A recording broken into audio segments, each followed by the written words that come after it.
Siapa yang tahu adab di dalam rumah? Ada yang tahu nggak? Adab di dalam rumah?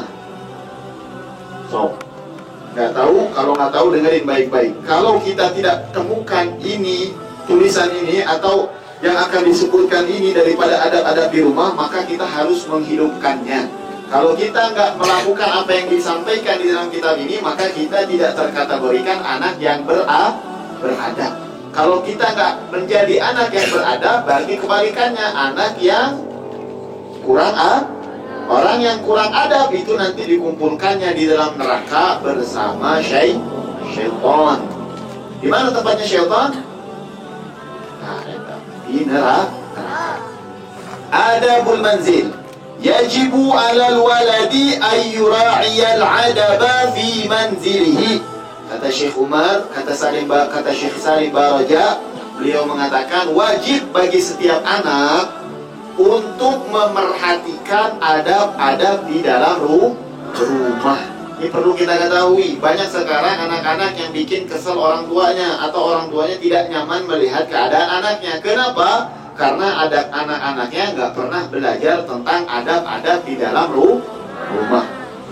Apa arti adab di dalam rumah? Artinya jangan sampai kita sebagai seorang anak berbicara, arti adab ya, atau berperilaku, atau diamnya kita di rumah menyakiti orang yang ada di dalam rumah. Itu arti adab di dalam rumah. Apa arti adab di dalam rumah? Tidak kita jadikan perkataan kita, perilaku kita, diamnya kita di dalam rumah menyakiti orang yang ada di dalam rumah. Kalau misalkan ucapan kita menyakiti, perilaku kita menyakiti, diamnya kita di rumah menyakiti, maka itu bukan adab. Contohnya apa? Contohnya kita kalau mau dikategorikan beradab, kita harus punya perilaku an yahtarima walidayh, menghormati kedua orang tua. Bagaimana cara menghormati kedua orang tua? Kalau kita mau pergi salaman, minta dong. Di sini kalau mau pergi ngaji salaman nggak sama orang tua? Bantu deh corona aja nanti menang salaman. Enggak, tetap salah. Pulang dari ngaji salaman apa enggak? Ibu salaman tuh budaknya. Alhamdulillah. Kalau yang ngaji harus salaman. Pulang dari ngaji harus salaman. Cium tuh keningnya ibu. Ketika keningnya ibu dicium, habis salaman cium keningnya ibu, maka pintu langit akan dibuka oleh Allah Subhanahu. Kalau ibunya ngedoain kita, doanya mustajab. Ini dia pelan-pelan cium kening ibu. Nah, itu nggak bisa sakit nanti ya. Itu salah satunya menghormati kedua orang tua. Dan cara juga atau macam-macam daripada menghormati kedua orang tua, jangan sampai kita duduk di atas orang tua. Jadi kalau di rumah kita ada sofa atau kursi, jangan sampai orang tua duduk di lantai, kita duduk di kursi. Itu bukan daripada suatu hal yang memuliakan kedua orang tua. Terus juga di rumah, satu cara menghormati kedua orang tua, jangan rebutan remote. Hanya nonton SpongeBob aja. Orang tua menonton berita, nangis. Kita nonton SpongeBob. Jangan, biarkan kasih kedua orang tua. Kita harus nurut kepada kedua orang tua. Banyak apa enggak rebutan remote? Kadang logi gue remote ini. Udah di singitannya, duduk-duduknya TV-nya udah SpongeBob lagi. Aduh. Jangan ya, harus menghormati kedua orang tua. Kalau kata orang tuanya, anakku tidur jam 10, maka harus tidur. Kalau kita nggak tidur, maka kita tidak hormat kepada kedua orang tua. Ke orang tua tuh nggak boleh melawan, harus nurut. Siapa lagi yang harus kita muliakan di rumah kita selain orang tua? Ikhwanahu wa akhawatih, saudara-saudaranya. Kalau ada kakak baik adik. Gimana cara menghormati kakak sama adik? Kalau sama kakak, jangan pernah menentang ucapan kakak. Kalau kata kakaknya, ayo sikat gigi, keburu dan bersih. Nah, nggak boleh. Kalau sudah waktunya suruh sikat gigi, maka harus sikat gigi.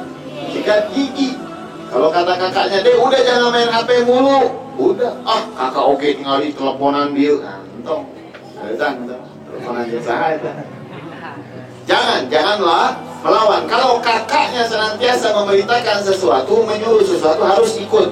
Baik kakakku, siap kakanda, siap AA, kan gitunya. Harus nurut. Kalau sama adik, bagaimana cara menghormati adik? Sayangi adiknya. Kalau misalkan kita lagi makan siang, ayamnya cuma 3, di rumah ada ibu, bapak, sama kita, sama adik, untuk dicokot kabel ayamnya tuh ya, kasih adik.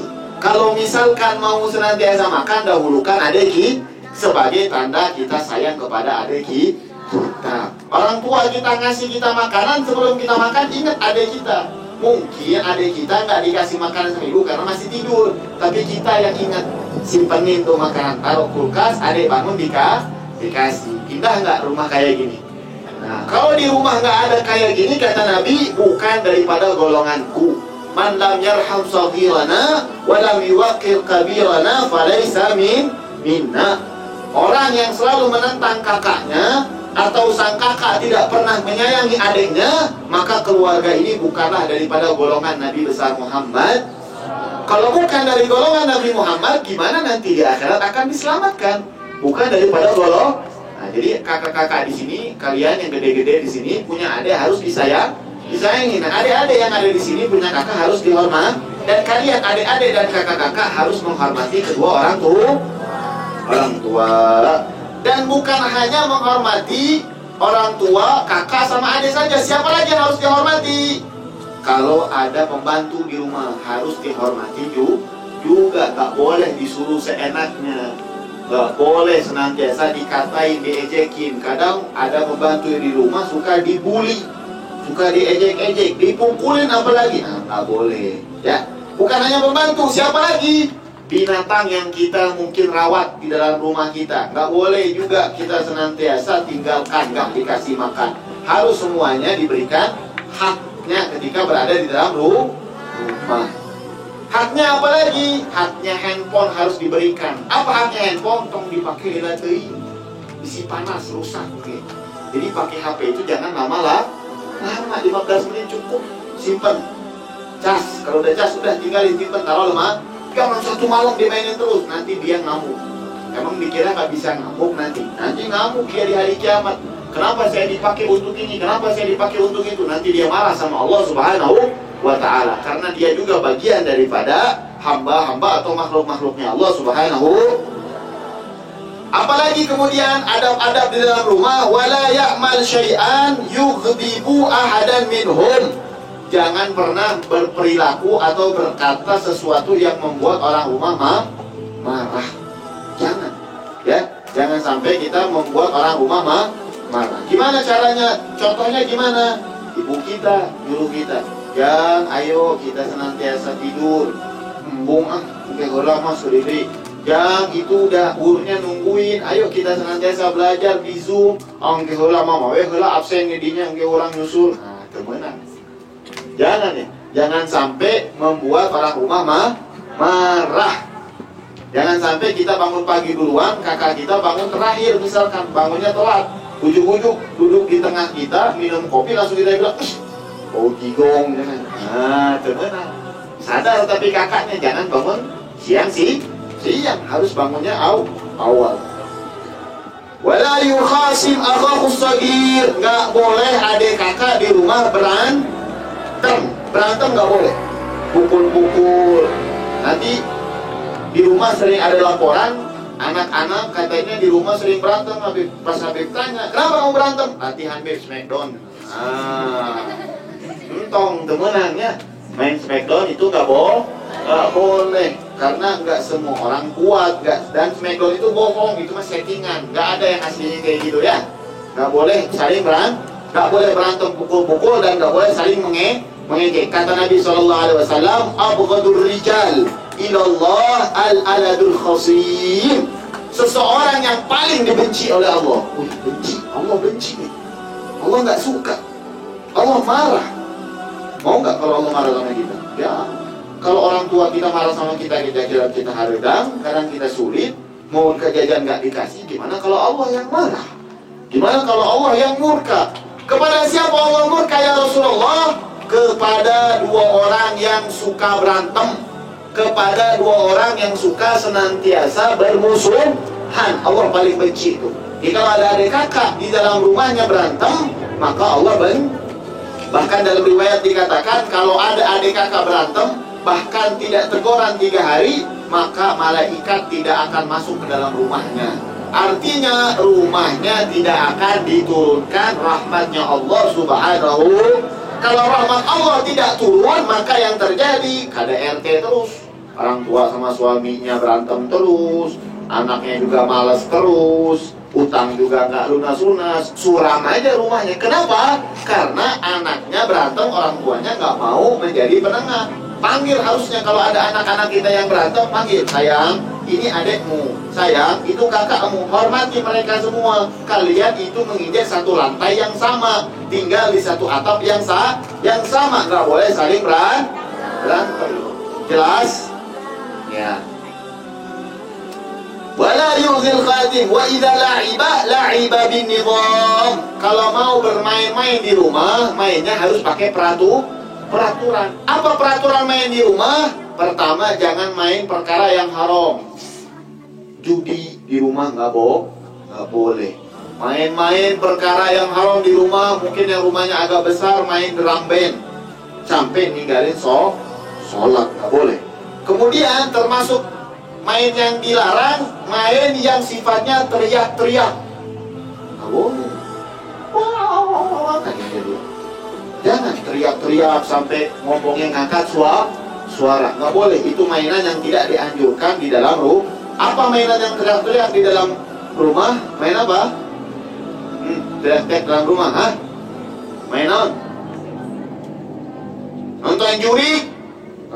Termasuk mainan. Nonton juri, temenan kadenya nonton juri di dalam rumah nggak boleh itu. Kalau ngeliat ini, kalau nontonnya teriak-teriak, ya kalau nontonnya nggak teriak-teriak, kalau memang nonton ditutup panongan kieu, kita ninggalin enggak. Nah, apalagi yang main teriak-teriak di rumah? Main naon? Main Mobile Legends ya? Waduh, sampai teriak-teriak kadang main apa lagi? Ya itulah pokoknya, sifatnya main yang teriak-teriak itu tidak boleh. Atau mainan yang dia gerak-gerak, gerakannya yang nggak cocok, gerakannya yang nggak pantas. Seperti apa? Pakai kerudung main TikTok. Temenan. Jangan ya, pakai cadar main TikTok. Jangan, itu nggak pantas dengan pakaianmu. Nggak cocok. Bukan dilarang main TikToknya, tapi gayamu tidak sesuai dengan pakaianmu. Pakaiannya peci udah berhenti kemari viral, hampir 200.000 lebih yang nonton. Pakai peci, pakai sarung, ngerokok udah berhenti, ajib. Betul nggak? Lihat nggak videonya? Ada kan yang nyebar itu kan? Daerah mana? Sambil ngopi berapa detik, ibunya di sebelahnya ketawa-tawa. Astagfirullahaladzim, sedih melihatnya. Padahal dia sedang berperilaku yang tidak pantas, perilaku yang di luar daripada ajaran syariat baginda Nabi besar Muhammad. Kan itu bercandanya sekali, diingatnya sampai nanti. Bahkan dia anggap itu perkara yang benar, karena nggak ada orang yang negur, sehingga dianggap itu perkara yang benar. Nggak boleh. Ya, kenapa? Karena itu perilaku yang melalaikan kepada Allah Subhanahu. Apalagi kalau dia main-main teriak-teriak, main perilaku yang gak pantas di saat di dalam rumah ada yang tidur. Orang tua sedang tidur istirahat karena kerja, sibuk hayo main. Gak perhatikan orang tua, di rumah ada bayi kecil, dedek lagi senantiasa tidur istirahat terus saja. Apalagi ada yang sakit, aduh, main Mobile Legends tengah ada yang sakit, jantungan ada yang sakit, kaget wae itu dah. Ya, maka jangan sampai main-main yang mengganggu orang silahkan bermain, tidak apa-apa, tapi tadi jangan sampai teriak-teriak, jangan sampai berperilaku atau bergerak-gerak yang tidak pantas. Terus apalagi Habib? Adab-adab di dalam rumah, wa an yuhafidha ala adawatil manzil. Hendaknya menjaga peralatan rumah. Ibu kita punya piring 7 buat kita makan. Kita acara potram yang baru dah di luar, di bawah tuh piring kembali dari kaimah. Nah, teman-teman, sering nggak kayak gitu? Ada nggak yang kayak gitu? Ibu kita ngumpulin uang, beli sendok 1 lusin. Sekarang tinggal 2, kemana? Ku ente main tanah dah. Temenang ya. Gak boleh. Ada nggak yang kayak gitu dulu masa kecilnya? Ada nggak? Ada zaman kita banyak itu. Oh emang jujur ya. Zaman kita mah ada dulu ya. Main tanah, sendok dicuri, main tanah. Aduh, dah. Coba taris. Jangan sampai jangan sampai senantiasa menghancurkan barang di rumah. Nggak boleh menghancurkan barang di rumah. Kita udah gede, misalkan umur 10 tahun, adik kita umur 6 tahun, dibeliin Tamiya sama orang tua. Kesel kita 10 tahun nggak dibeliin, hancurkan Tamiya. Kita harus menjaga peralatan apa yang ada di dalam rumah. Wala yughayyirul bab. Jangan sampai merubah pintu. Rumah maksudnya merubah pintu. Pintu depannya di sini masuk lewat jendela. Nah, gimana? Jangan sampai yas'alunaka 'anil ahillah. Qul hiya mawaqitu lin-nas, kata Allah. Qul hiya mawaqitu lin-nas wal hajj wa laysa al-birru bi an ta'tul buyuta min dhuriha. Jadi kalau kita senantiasa mau datang ke rumah itu harus lewat depan, jangan lewat pintu yang lain. Jangan lewat jendela, jangan lewat loteng. Nah, lewat loteng, layangan tanggung. Nah, jangan. Masuk dulu ke rumah, assalamualaikum, baru ambil layangan. Ada nggak yang kayak gitu? Masuk lewat loteng. Sok ayat deh. Ya ayat. Alhamdulillah. Wala yusidal ashjar. Jangan juga menghancurkan pepohonan yang kalau ada di dalam rumah, itu tumbuhan. Artinya bagaimana? Jangan dihancurkan. Jangan sampai kita punya pohon katus mungkin ya, atau cabai, nggak siramin. Harus dijaga ya. Jadi harus dijaga. Jangan sampai kita sok potong-potong ke pohon-pohon kita kerja no? Untuk tusuk gigi. Jangan dipotong kok. Potong. Pohonan harus dijaga. Wa idza kana indahu hirun aw dajjal. Kalau dia di rumahnya punya kucing atau ayam, yuqaddimu lahu at-ta'am wasyarab wa la yu'dhi. Harus mendahulukan binatang-binatangnya dulu makan, baru dirinya. Jangan sampai telat, karena di dalam hadis diriwayatkan ada orang perempuan masuk nerakanya Allah karena menyimpan kucing tidak dikasih makan. Masuk ke dalam api nerakanya Allah subhanahu. Kucing nu teu meunang dimakan masuk neraka, ngomong ayam yang apalagi ayam, binatang yang halal dimakan, yang kalau kita nggak urus, wah sayang dong, mubazir dagingnya, lebih-lebih lain neraka deh, kita ke jahanam langsung. Na'udzubillah min dzalik.